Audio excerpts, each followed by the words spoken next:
Why do we defend what hurts us the most? Why do we turn our backs when people come too close to rescuing us from the pit of despair? We plead we're okay, wonder why they should care that we're struggling to breathe beneath the surface of the deep. We can't even see that we need to be free from the hatred. Like the woman who doesn't even know she's being hated. She professes love to a man who feasts on her, then cheats on her, then comes back home and beats on her. And while she believes she's not doing her job, she's being robbed of the chance to be crowned the beloved crown jewel, worth more than rubies. She stands up for him, throws herself to the wind. We know it's not right, it's so black and white, written all over her face in black, red, and blue. Why do we do this to ourselves? Is it a question of value?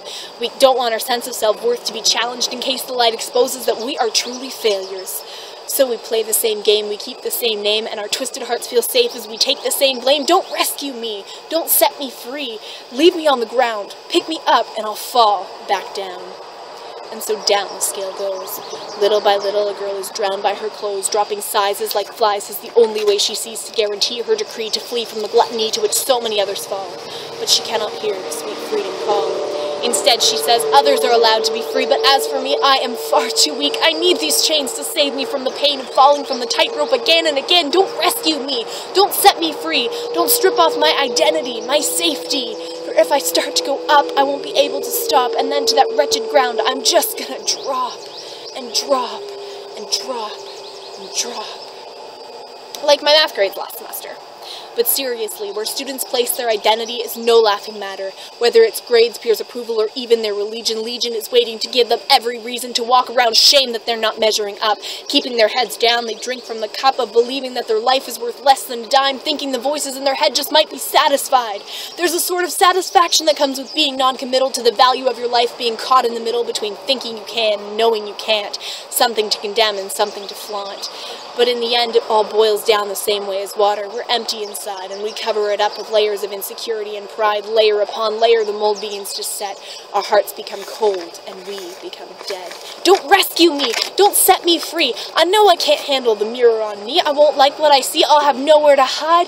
I'll be empty inside, and the outside will crumble, and there will be nothing left but a pile of dry stones and a little flag that reads, what was once an empty shell.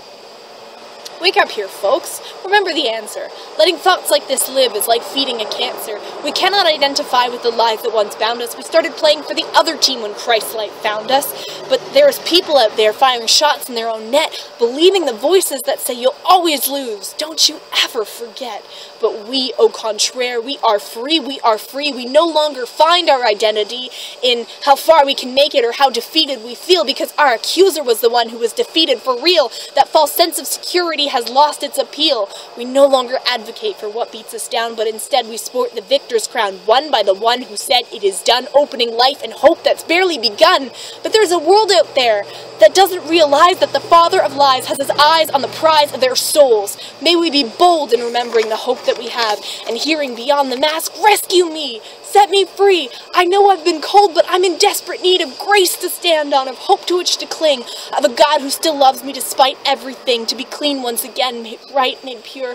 Why he would love me, I'll never be sure, but one act will endure. Maybe then hope will abound, when at the foot of the cross to my knees I fall down.